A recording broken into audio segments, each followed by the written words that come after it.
Hi, thanks for joining me. Over the last 2 weeks or so, I've gained a lot of subscribers, a lot of views, and a lot of sort of likes and comments and whatnot because Black Pen Red Pen shared one of my videos as part of the Rising Star Maths YouTuber challenge. So if you've not heard of that, go and check out his page and his community tab, and you'll find more details about it there. But he shared one of my videos I made a couple of months ago in which I solved a problem which is very similar to this one here, but this is kind of an extension to that problem. So if you don't know what I'm talking about, I'll leave a link to that video in the description below. But this is a very similar problem which I'm going to be answering today.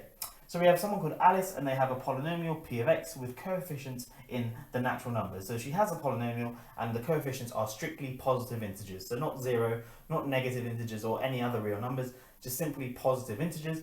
But notice that we don't make any comment about the degree of Alice's polynomial. It can be as big or as small as she wants. And then we have someone called Bob who doesn't know Alice's polynomial but wants to work it out. Bob is only allowed to ask questions of the form, what is p of n? So he'll ask these types of questions to Alice, and then from that he wants to determine what p of x is. But notice that p of n, we're insisting that n is now a natural number. So in the video I had before, n was allowed to be any real number, but now it has to only be a natural number. We want to know what is the minimum number of questions of this form that Bob can ask in order to determine p of x. Okay, so if you want to have a go at this problem, pause the video now and give it a go for yourself, and I'm going to jump straight into a solution.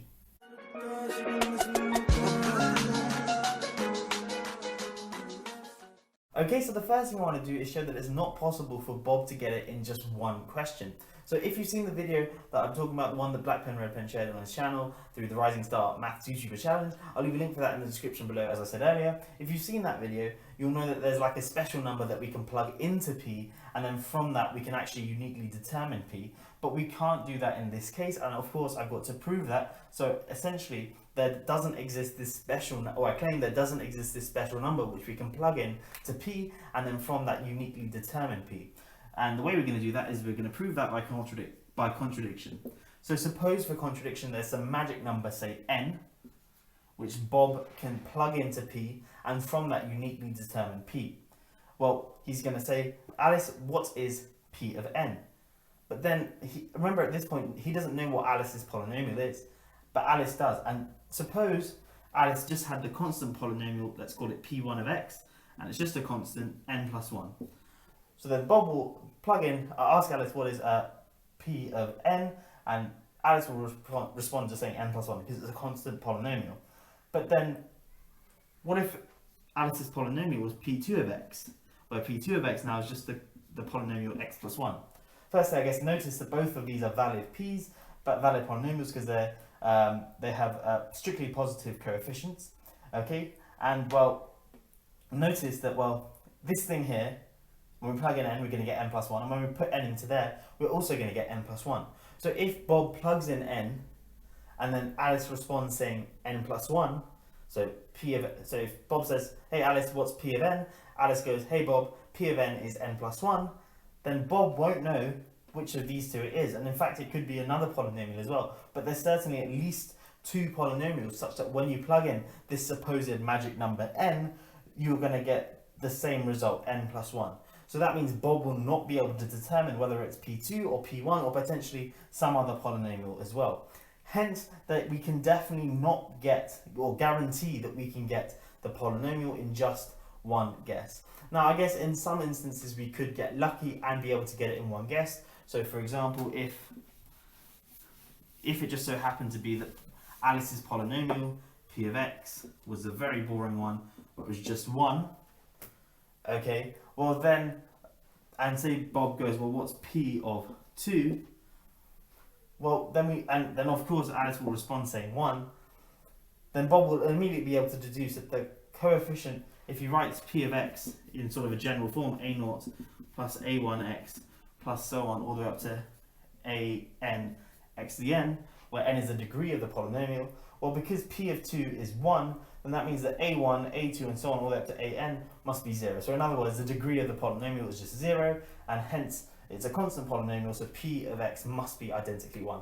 So in that case, Bob can get lucky and get the polynomial 1. However, that's not guaranteed always. We cannot guarantee that Alice's polynomial will be very boring. So there's, in general, not a magic number that Bob can plug in, and from that uniquely determine p. So that means Bob must ask, in general, at least 2 questions. And I claim that that is, in fact, the minimum number we need. So in other words, Bob can always determine P of X by asking 2 questions. Now, what are those 2 questions? Let me clear up the whiteboard and we'll continue. Okay, so let's write P in arbitrary form. So it's A0 plus A1x plus so on, all the way up to AN times x to the n, where all these AIs are positive integers. Now, of course, Alice will know what these AIs are, and Bob's job is to kind of work out what they are. So the first thing Bob's going to ask is, what is P of 1? So that's what Bob's going to ask Alice, and then Alice, of course, will just respond whatever this number here is. A0 plus A1 plus so on, all the way up to AN, sorry. Okay, so that there, Alice will compute. It's going to be equal to some positive number. Let's call it K for now. Okay, and then Alice will respond to Bob saying, hey, P of 1 is K. But from this, we can actually get a little bit more information as well. Because, well, we know that A0, A1, and so on, all the way up to AN are positive integers. So this guy here is bigger than or equal to 1. This guy here is bigger than or equal to 1. And so on, all the way up to this guy here is bigger than or equal to 1. So our left-hand side here is bigger than or equal to n plus 1. So that means our right-hand side must be bigger than or equal to n plus 1. So we get that K is bigger than or equal to n plus 1. Remember, n is just the degree of the polynomial, which of course Alice knows, but Bob doesn't yet. But from this thing here, we get that n must be less than or equal to k minus 1. So our degree of the polynomial is at most k minus 1. So Bob can immediately go, as soon as he works out what P of 1 is, he can immediately determine an upper bound for the degree of the polynomial. But in fact, he can get another piece of information as well, which is a little bit obvious from this thing here. But because each of these guys here are positive, from this line here, we must have that AI is less than or equal to k for all I. Okay, because obviously each of these terms here are positive, so we must have this thing here being true. And the reason we've got an equality case is just to deal with when we just have a constant polynomial. Okay, but this thing here holds true, so each of the AIs are bounded from above by k. The next thing we want to do is just essentially take any number that's bigger than k. So we'll just use k plus 1 for now. So what we're going to do then is just plug in k plus 1, like so. Okay, and the reason we want to do this is, I guess one thing I should do before, is we know that Bob will know now at this stage that P of x is a polynomial of degree at most k minus 1, so it's something of the form b0 plus b1x plus so on, all the way up to b k minus 1 x to the k minus 1, where each of these bi's are non-negative integers, okay, because they're most of the time going to be positive integers, but because the degree is it could be less than k minus 1, then the last couple of coefficients could potentially be 0 as well.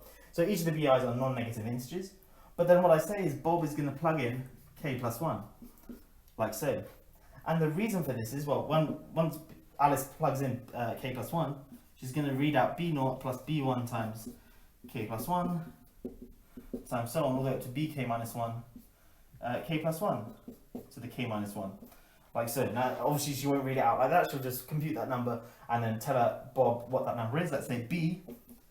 Okay, but one thing we know is that b has a unique base k plus 1 representation. Okay, so you might have seen the case for for k equals 2 before, so every positive integer has a unique binary representation. What I'm doing here is essentially doing the same argument except with base k plus 1.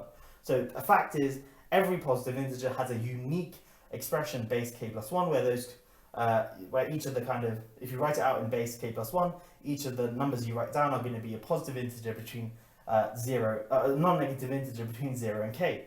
But then we notice that this guy here is essentially the base representation, base k plus 1 representation of b. And we notice that the coefficients, bi's, are essentially the AIs, or 0, but they're all less than or equal to k, which is exactly what we want. So as soon as Alice plugs in k plus 1, Bob will then get the number b, and Bob can then work out by hand, if he wants, what the unique k plus 1 representation of b is. And then he can just literally compare the coefficients and work out what b0 is, work out what b1 is, and so on, all the way up to bk minus 1, plug them in here, and he'll have exactly what p of x is. So Bob can actually determine what p of x is in just 2 questions. So the first thing he did is p1, and that gave us an upper bound on the degree of the polynomial, and also the fact that each of these coefficients were at most k. And then from that, Bob just plugs in k plus 1, and then uses the fact that there's a unique k+1 representation. This here is a k+1 representation, hence it's the only k+1 representation. You can go ahead and work out the k+1 representation of B, because you'll know what B is, and then just compare B0, B1, and so on up to bk-1 with his answer, and then determine P of x. I hope that has all made sense, and as I say, if you've not seen my video before with a very similar problem, I'll leave a link for that in the description below. Anyway, thank you for watching. I'll catch you in the next one. Have a great day.